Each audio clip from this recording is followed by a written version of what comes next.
Thank you, Lord. Lord, salamat po sa matinding biyaya mo sa amin. Salamat sa matinding pagmamahal sa amin, Panginoon. Hallelujah, Lord. Hallelujah, Jesus. I just want to share this verse galing sa Awit, chapter 92, beginning verse 1 to 4. Sabi dito, ang magpasalamat kay Yahweh ay mabuting bagay. Umawit na laging purihin ang ngalang kataas-taasan. Pag-ibig niyang wagas ay dapat ihayag. Kung bukang liwayway pagsapit ng gabi, ang katapatan niya'y ihayag din naman. Verse 3, ito'y ipahayag sa salyo ng alpatugtuging salteryo.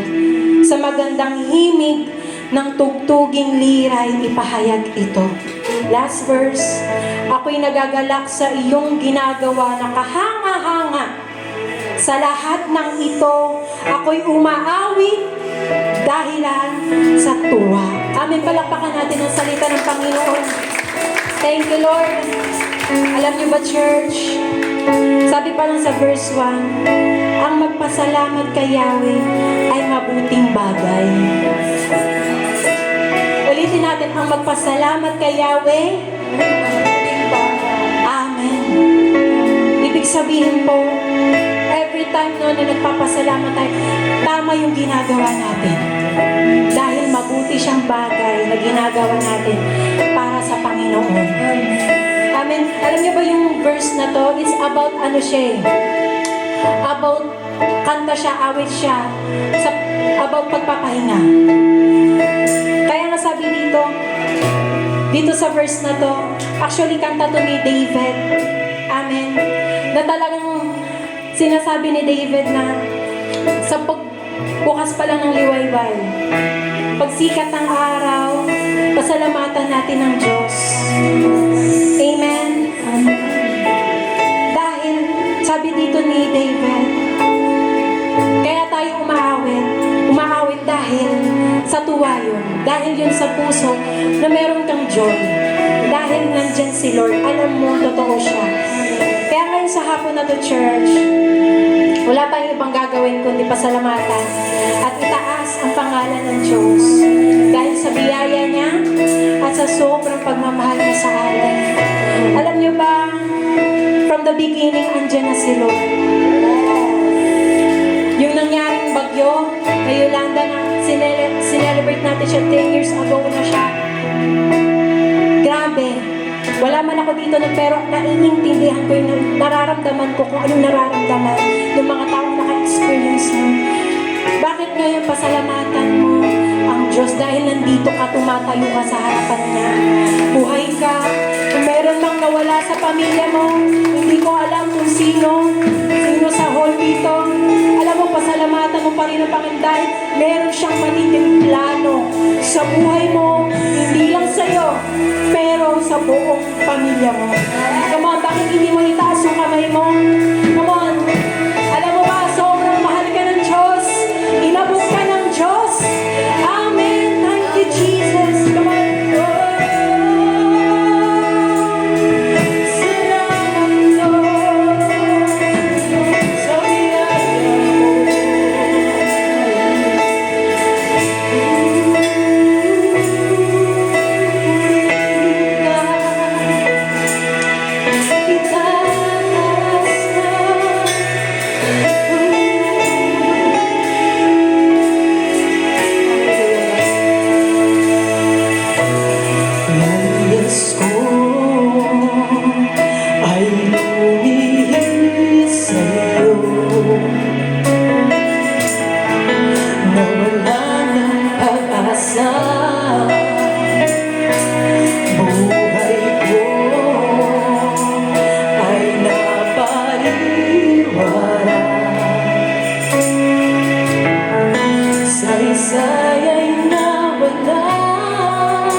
Salamat, Panginoon, ang handog sa iyo.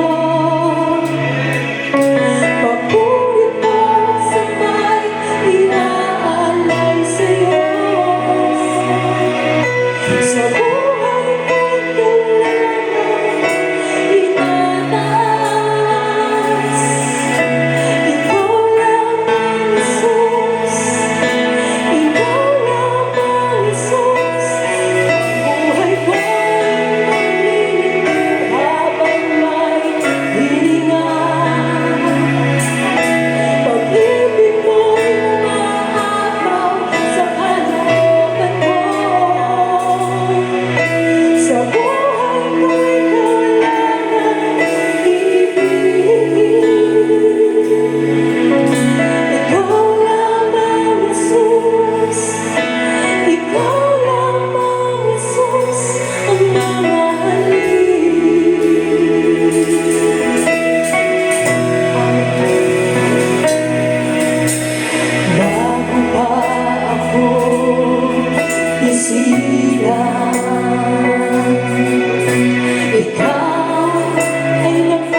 Pasasalamat, Panginoon, ang handog sa iyo.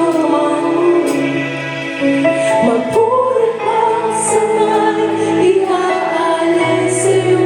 Gawin mo tong dalangin mo sa Panginoon. Sa amin mo'y ipataas.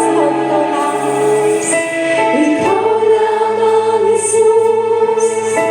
Ikaw lamang, Jesus. Ang buhay ko'y maglilingkod habang may hininga. Amen. Pag-ibig mo'y maapaw sa kalooban ko. Sa buhay ko ikaw lamang ang ibigin. Ikaw lamang, Jesus. Ikaw lamang, Jesus, ang mamahalin. Ikaw lamang, Jesus. Ikaw lamang, Jesus, ang mamahalin. Ikaw lamang, Jesus. Ikaw lamang, Jesus, ang mamahalin. Sabi mo sa Panginoon, Panginoon, ikaw lang, Panginoon, ang mamahalin ko. Ikaw lang ang pagsisimpihan ko. Ikaw lang, Panginoon, ang tataas ko sa buhay ko. Come on, come on. Ulitin mo, Panginoon, come on. Pasalamatan mo rin ang Panginoon, come on. Ano yung gusto mong pasalamat ka pa kay Jesus? Come on, ang gusto mo, pasalamat.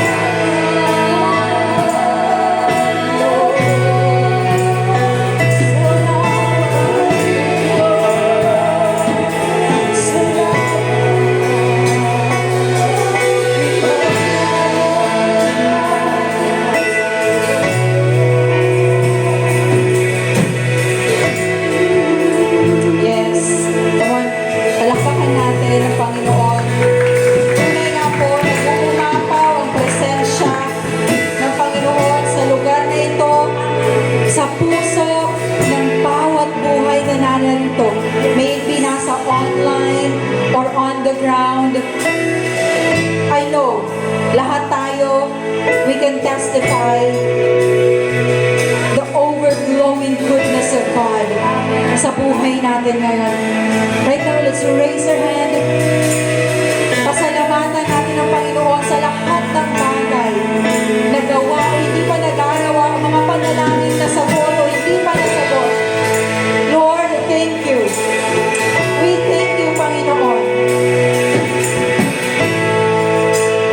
We thank you, Lord.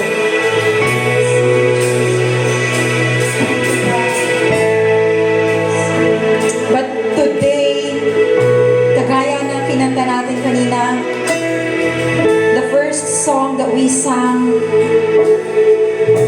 the first verse, sabi, palandas ko ay lumihis sa'yo, nawalan ng pag-asa, buhay ko ay napariwara, saysay ay nawala. But because of you, Jesus, dahil sa biyaya mo, Panginoon, because of your unending grace, because of your unmerited favor to us, Panginoon, Lord, we do not deserve.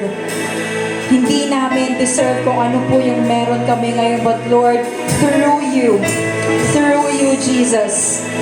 Kaya Lord, sa lahat ng nangyari, sa lahat ng nagawa,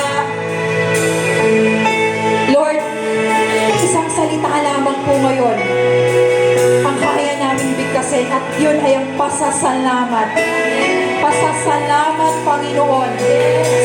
Pasasalamat na hanggang ngayon, Panginoon, sa lahat ng sitwasyon na naranasan namin, Lord, as what Zani mentioned kanina, we have celebrated 10th year of being a survivor. 10th year of being a Yolanda survivor, Lord. But Lord,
malakas na palakpak para sa Diyos na buhay. Yes, Lord. Sa iyo lamang kami maglilingkod. Ikaw lamang po ang Diyos na pagsisilbihan at mamahalin namin ng buong buo. Thank you, Jesus. Thank you, Lord. Lord, alam namin ngayon may ginagawa ka po sa buhay ng bawat isa. Lord, we may not know what each others are facing right now, but Lord, truly alam namin may gagawin at ginagawa ka na po sa oras na ito. Salamat, Panginoon. Salamat, Lord. At Panginoon, we are so excited sa kung ano man po yung salita. Ano man po yung salita na ibubuhos mo po sa bawat isa sa amin. Maybe, Panginoon, yung salita po na ibubuhos nyo sa amin ngayon, yun po yung salita na kailangan po ng isang tao dito na kailangan ng kagalingan. Yun po yung salita na matagal niya nang hinihintay sa mga panalangin niya, Panginoon. Baka po yung salita na ipinadala niyo po sa amin, ayun po yung salita na alam namin, mabubuksan ulit yung puso namin para mag-apoy ulit at maglingkod para sa iyo, Panginoon. Lord, again, we thank you. We thank you,